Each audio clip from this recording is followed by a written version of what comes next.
നമസ്കാരം ചങ്കളെ, ഇന്ന് ഞാൻ നിങ്ങളെ പരിചയപ്പെടുന്നത് സൗദി അറേബ്യയിലെ ഒരു റെയിൽവേ ഗേറ്റ് കേട്ടോ. സൗദി അറേബ്യയിൽ ഇതുപോലെ എല്ലാ സ്ഥലത്തുനിന്നും റെയിൽവേ ഗേറ്റിൽ അപൂർവങ്ങളുള്ളൂ കേട്ടോ. ഇതൊരു ഇൻഡസ്ട്രിയൽ ഏരിയ, ഒരു കമ്പനി ഏരിയ ആയതുകൊണ്ട് മാത്രമാണ് ഇവിടെ റെയിൽവേ ഗേറ്റ് കൊടുത്തിട്ടുള്ളത്. കാരണം എനിക്ക് തോന്നുന്നുണ്ട് ഭാവിയിൽ ഓവർ ബ്രിഡ്ജ് വരുമായിരിക്കും, എന്നാലും ഇത്ര പെട്ടെന്നൊന്നും ഇവിടെ ഒരു ബ്രിഡ്ജിൻ്റെ ആവശ്യമില്ലായിട്ടായിരിക്കും ഇങ്ങനെ ചെയ്തത്. ഇത് അതിൻ്റെ പുറത്തുള്ള കാഴ്ച കേട്ടോ. നാട്ടിൽ അതേ ഫീല്, നാട്ടിലൊരു റെയിൽവേ ഗേറ്റിൽ നിൽക്കുന്ന പോലെ എനിക്ക് തോന്നി കേട്ടോ. കണ്ടില്ലേ, അതാണ് ആ ഗേറ്റാണ് കാണുന്നത് കേട്ടോ. അവിടെ നമ്മുടെ നാട്ടിലെ പോലെ തന്നെ സെക്യൂരിറ്റിക്കാർ 2-3 പേര് ആളുകൾ വാഹനം നിർത്താനും ഇത് പൊക്കാനുള്ള ആളുകളൊക്കെ ഉണ്ട്. അപ്പോൾ ഇങ്ങനെ ട്രെയിൻ വന്നിട്ടോ. ഇത് ദമാം റിയാദ് ട്രെയിനാണേ.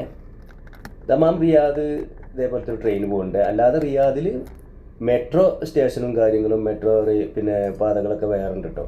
അത് നമുക്ക് വാഹനങ്ങൾക്കൊന്നും തടസ്സമില്ല. അത് ഒന്നില്ലെങ്കിൽ ഓവർ ബ്രിഡ്ജ്, അല്ലാന്നുണ്ടെങ്കിൽ അണ്ടർഗ്രൗണ്ട് ഈ തുരങ്കപാത ലെവലിലാണ് പോകുന്നത് കേട്ടോ. കേട്ടോ, ഇതാണ് റെയിൽവേ ഗേറ്റ് തുറന്ന അവസ്ഥ കേട്ടോ. നാട്ടിൽ അതേ ഒരു ഫീൽ എനിക്ക് തോന്നി. കണ്ടില്ലേ, അതാണ് റെയിലേ. സൂപ്പർ കാഴ്ചയാണ് കേട്ടോ. അപ്പോൾ വീഡിയോ ഇഷ്ടപ്പെട്ടാൽ ലൈക്ക് ചെയ്യണം, ഷെയർ ചെയ്യണം, സബ്സ്ക്രൈബ് ചെയ്യണേ, ഇൻസ്റ്റയിലൊന്ന് ഫോളോ ചെയ്യണം കേട്ടോ.